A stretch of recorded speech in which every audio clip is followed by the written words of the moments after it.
All right guys, Will Clements here, Outside World Outfitters. Gonna go over my NuCanoe Flint setup that I used for the National Championship and just in general. I was fishing rivers in the championship, but I'll also show you how I set it up for lakes. Got a lake tournament coming up this weekend on Lake Hartwell. So we'll go over that, show you some ins and outs, little tips and tricks that I've come up with. Hope you enjoy the video. Let's get to it. So this is the anchor I got off the front. It was just a little piece of bungee and a pulley right here. Again, running just a plate weight from Walmart. That way if you do get it snagged and have to cut the line, you're only losing $1.50. Pretty easy. And they do hold pretty good. And then I got it running 550 paracord back here to a Night Eyes cam cleat. And it lowers down, comes out of the clothesline spool real easy. And then when I want to pull it back up, it's real easy to slide it back up.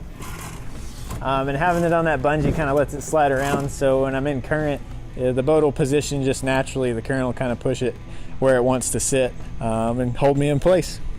So here I got a dashboard running a Humminbird Helix 7. It's got the whole setup on the dashboard, got a battery right here, all my cables locked in, and I'm using a Mad Frog Gear TDA, which is a transducer deployment arm. It's really cool. I can have it up like this when I'm loading, unloading, or going in shallow water. Then you swing it up and drop it down. And you can kind of position it depending on your boat where you want it. Holds the transducer nice and underneath the boat, and I am running side imaging on it, so you got to have it down below the hull so it can shoot off either side. But it's really easy to flip it up and stow it and flip it right back down. And he's got the arm here is shaped really hydrodynamic, so it doesn't create too much turbulence. It makes it a lot easier to paddle with. But real easy, and you can stow it just like that. When I'm out on the lake, I use the hog trough channel just like that, slide it in, and I put it in with the bump towards the back so I can slide it in real out and get to it, not worried about it falling out. So that's how it runs in there. When I'm fishing rivers, coming my river setup here, I leave the net down low where I can grab it real easy. Just makes it real easy to get to, and I'll have a couple rods laying one on each side. And then fishing rivers, a lot of times I'll put the bump board on the hog trough way up here. That way I don't step on it, risk breaking it. Anytime I'm in a tournament, I always carry two of them with me just in case. But I keep the bump way up here so it's protected.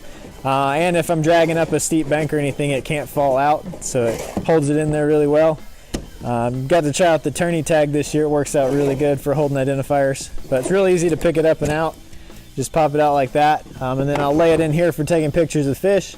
And you can even angle it up by propping it on the seat. Lets the fish slide down, make sure you get a real good measurement on them. Just slides back in just like that. Keep a nice open deck, gives you plenty of room to land a fish, not get anything tangled up. So that's kind of how I have it set up for rivers. Moving towards the back, I got my Pelican box here. That's where I put my phone and wallet just to keep them dry. I'll put tackle boxes on each side. And then I got my tether right here. I'll use that when I'm wading in creeks or rivers, and also for just dragging the boat in and out of access points. So got a tether with a carabiner right here.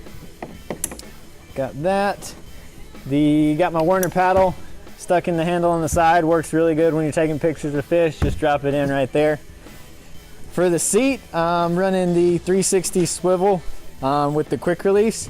And I got it mostly just for the quick release so I can take the seat on and off when I'm loading it on my van. The swivel is kind of nice, but sometimes when you're paddling a lot, it'll swivel a little bit too much and you lose some of your power. But again, I love the quick release part. You can reach under here, pop it right off, and it makes it really easy to car top and then really easy to load back up. While I got it off, I'll show you. I got my net on this side. I use a little bit smaller net. Unless I'm fishing down in like Florida or something where there's real big largemouth. I just like being able to grab this. It's not big and clunky. I can grab it real quick, keep it under the seat. But when I do go down to Florida or something, I'll take a lot bigger net. Use the Yak Attack leverage landing net. For my anchor line, I got it running through a Night Eyes cam cleat right here. And then it's run through, this is a clothesline spool, and it just keeps everything nice and neat. Hopefully looking to get an Anchor Wizard here pretty soon, but this is my cheaper version for now. Keeps everything winded up, and I can work it all through this little cleat right here. That's that. Slide this back in. Real easy, just make sure it's lined up right there, and it pops back in. I got a little towel off the back, use it to wipe my hands off for taking pictures. It's real hard to work a smartphone when your hands are wet. So you got that. Back here in the back, I actually had a little more room than I thought in the Flint. I got terminal tackle box and a big swim bait box, 2 boxes that won't fit in my crate. And then I got the Z-Man bait binders for all the different Z-Man baits. Just keeps everything nice and organized, real quick and easy to get to. Then in my crate, got a couple tracks mounted on the top for mounting cameras and stuff like that, and 3 rod holders. And then I got all my different tackle boxes down in here. Keeps everything nice and organized, and plenty of room for all my tournament stuff. And then with the 4 flush mounts and the 3 on the crate, I can hold 7 rods. So that's pretty good for a tournament. You can have a couple up front as well, so probably up to 9, 10 rods if you wanted. When I'm on the lake, I will probably take 7 or even 8.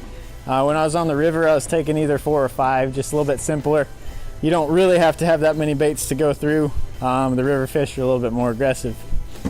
Then back here towards the back, just keep it real plain and simple, nothing off the back. I could put a drag chain back here depending on which river I'm going to. So might work on installing that, but again, just depends where you're going. So that's kind of an overview. Let me know what you think. Got any cool tips or ideas, let me know. And I'm always looking to add new stuff, and see you out there on the water.